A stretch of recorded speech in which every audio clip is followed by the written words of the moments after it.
Cheong, talking about OB markers and all that, Cheong, did it trouble you? And Pat, does it trouble you that Singapore continues to have the reputation of a docile media and a government-controlled press? Does it trouble you, or is it true? It troubled me a little, but not a lot. For one very simple reason, that I was not really too troubled. Because I don't believe we have a docile media. I don't believe we have a docile media. I think the perception out there is that we are a docile media. But if we are a docile media, as is the perception out there, do you think we would have the kind of run-ins we had with the government if we were docile? Do you think that we would have all the confrontations that we've had if we are a docile newspaper? And do you think that we would be? Do you think we are a docile newspaper if the Straits Times? In fact, I should stop saying we, because I'm no longer in the Straits Times. That it is able today in the internet age to be able to command a readership of 1.3 million readers. That is a considerable achievement, because I'll tell you that I've got friends in media in other parts of the world who are really having a terrible time. Circulations are falling, but the readership of the Straits Times continue to be considerable in a small city like Singapore. First of all, I believe that we have a sensible public, well-informed, well-educated, careful about how they spend their money. I don't think they will spend their money on a newspaper, that is the kind of a rag that is made out to be by some people in public. I believe that the paper commands a considerable amount of credibility. I concede immediately, that there are people who are unhappy with the editorial position that it is taking and has taken. But as I said, or tried to explain earlier, once you have a position that you believe you can defend, you stick to it, and you live with the perceptions that come along with it. Since there is a change in leadership, as Mr. Cheong says now, things seems to be improving. Was any blame alluded to the press, to the Straits Times, when in the last election the results was not so as expected? Thank you. Thank you he can't answer for the that question. I can't answer the question because I wasn't there. Pat can answer. My answer to that question is I'm still here. There was no list of names requested. Rachel is still here too. She covered it. Now the answer is no. And in fact, this raises a good point, which is that there is a danger that those who read this book might think that we're still in the knuckle duster era. I'm happy to tell you that nobody has told me that they would break my neck if I did anything, as they did to Cheong. As I read his book, he says that actually somebody said, you do this, I'll break your neck. Nobody's told me that yet. Actually, we covered the election quite well, quite independently. We had both print and online. And I didn't have any problems. And I believe that with every passing GE, there will be fewer. That's my personal belief. I may be wrong, but I see the way political conditions in Singapore are changing. The need to have greater consultation. I've never experienced, in the history of this country, the intensity of engagement now between the government and the public. They call it our conversation. It's amazing. It's amazing. Yeah. In your time at ST, what role did ST and yourself play in, activizing for greater press freedom? Does the paper and does the organization have a role in maybe championing press freedom? And and not only in the interest of the newspaper and SPH, but for society as a whole. For example, there are many things that could be championed. Freedom of Information Act, or just policy issues that you think the newspaper can use its editorial position to champion. So your views. See, freedom of the press is a concept that you cannot argue against. But how you exercise that freedom, it varies from country to country, okay? For the most part of this year, I was in Hong Kong doing a bit of work for the media there. And I can tell you that the media in Hong Kong enjoys a heck of a lot of freedom. In fact, I would say that they enjoy a lot more freedom than, for example, the UK and some of the Western countries. Because the people in Hong Kong believe that freedom of the press is one of the core values of Hong Kong. Okay? They enjoy, in my case, from my point of view, they enjoy enormous amount of freedom. Okay? In Hong Kong. But while I was there, I also read a report of a survey that was done by the Hong Kong Journalists Association. And in that survey, the journalists said that they feel more and more suppressed in Hong Kong. So, when is there adequate freedom? I think it varies from one country to another, right? Even in the UK, okay, where they have a media system very different from ours, is there total freedom?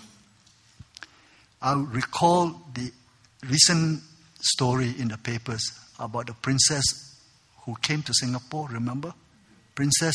The Duchess Kate Middleton. Middleton. Yeah, the princess. No, oh, sorry. No, yeah, okay. Queen. Yeah, okay. Kate Middleton, is it? Yeah, that's her name. Yeah.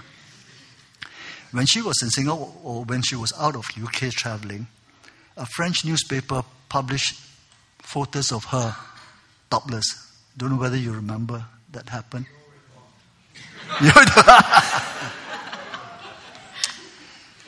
What did the UK newspapers do? Well, the UK newspapers exercise what they believe is freedom. One newspaper called The Sun published those photos, but the vast majority decided not to publish those photos. So,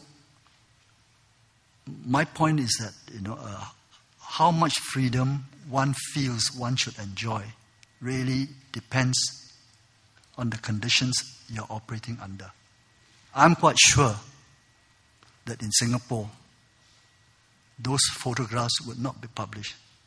Now, would that be something that you should not do? I think you have to make a decision as to, how much freedom you want to exercise for yourself. So while I have no problems with, endorsing or fighting for freedom of the press, we've got to be very careful that you have to define that as precisely as possible.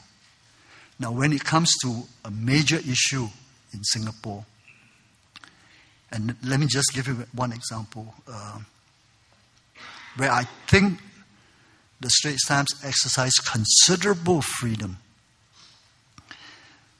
You may remember, this was in the mid-80s or late 70s, when the first Prime Minister decided that the talent pool in Singapore is shrinking because many educated women were not getting married. So he introduced what is known as a graduate mothers program, whereby if you are a graduate mother, the government will give you a lot of incentives to have children, right? That was a major policy that he tried to push through. What did the Straits Times do? I think we covered that story, without worrying about how badly our coverage might go down with the government. I remember we published an editorial that expressed concern about this policy because it could be divisive. And I remember the Straits Times did something which it does not ordinarily do. At that time, we only have one page given to letters. When this policy was introduced, we had 2 pages of letters, wide open pages. And the uproar that it created, the resentment that was created, was all there in full display in the Straits Times. So when it comes to a major issue which we think, I shouldn't say we again, the Straits Times think is important, like this graduate mothers policy, I am not aware of an instance when the Straits Times had refrained from discussing it, intensely. Yes, certainly, many of our journalists, like their counterparts in Hong Kong, would want a lot more elbow room. But these are issues that you have to negotiate, as you go along. One of the things that you spend a lot of time in the book talking about is how the Singapore press is not a fourth estate. And the press does not set the agenda. Do you think that this will ever change? Or, do you think that it should change? The Singapore government takes a very firm, vigorous position on this. They do not concede to the Singapore press the role of the fourth estate. And as I try to explain in the book, the argument is a very simple one. If you want to enjoy fourth estate status, meaning a position equivalent to the lawmakers of this country, you've got to throw your hat in the ring, win an election, earn the mandate to become the fourth estate. Now, that is the position of the Singapore government. Whether this is going to be the case forever, my answer is that it is very hard to tell what will happen.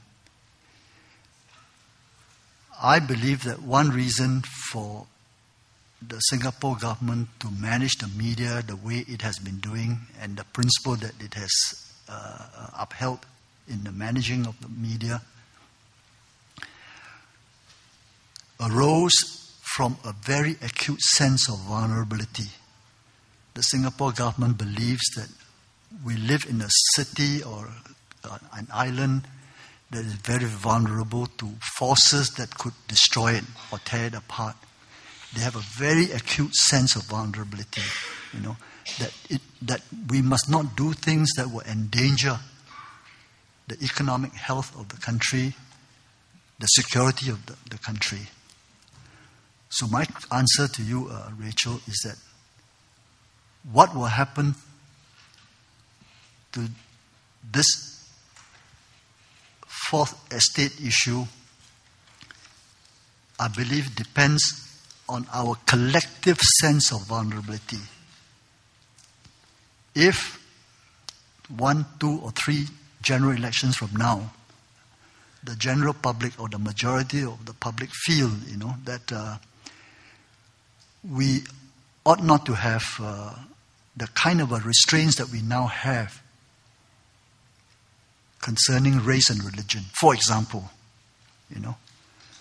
that we ought to, be a bit more tolerant in allowing, for example, criticisms of one's religion. If the collective will of the public is that, look, there's no harm. If you think that, that will have very little impact or risk to the harmony of Singapore, if that is the collective will of Singaporeans, then it is possible that that position may change. I don't know whether the public here, for some time would be prepared to take that risk and say that when it comes to discussing race and religion, there ought to be no holds barred. I personally think that it is unlikely for a very long time, if ever, But a lot of that depends on the will of the people. And how do you express the will of the people? That is expressed at every general election. Is there anything that you regret in your time at ST, and is there anything you have done differently? Editorially, I mean, in terms of a copy material, there isn't anything that jumps up at me at this point of time that I felt, a different way of dealing with the issue was merited. If I regrets at all, it would be in terms of staffing.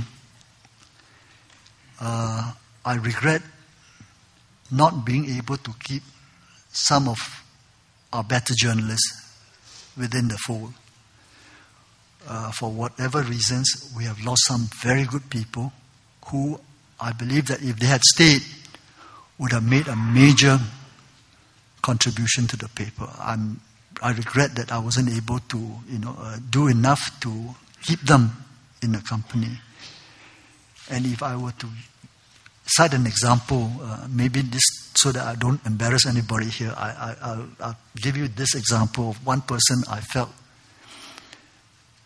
we should not have lost, but I think because of my carelessness, we lost.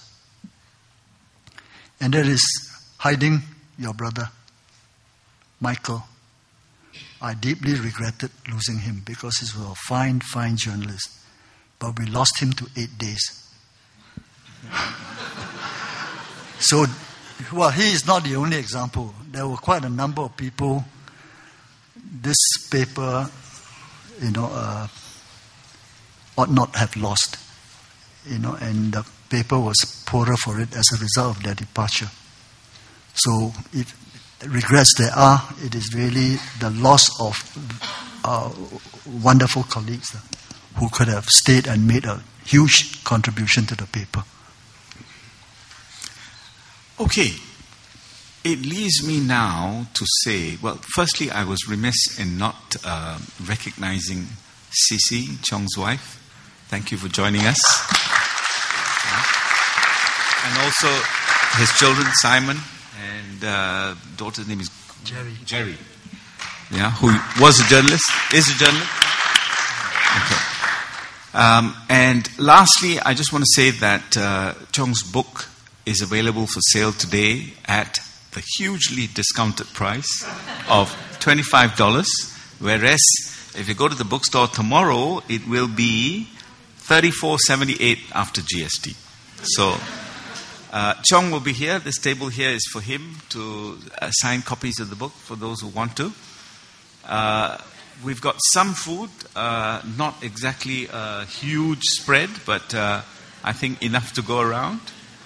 Thank you all for coming. I hope you've enjoyed the session and found it of some use. Thank you. Please join me in thanking Cheong. Yeah.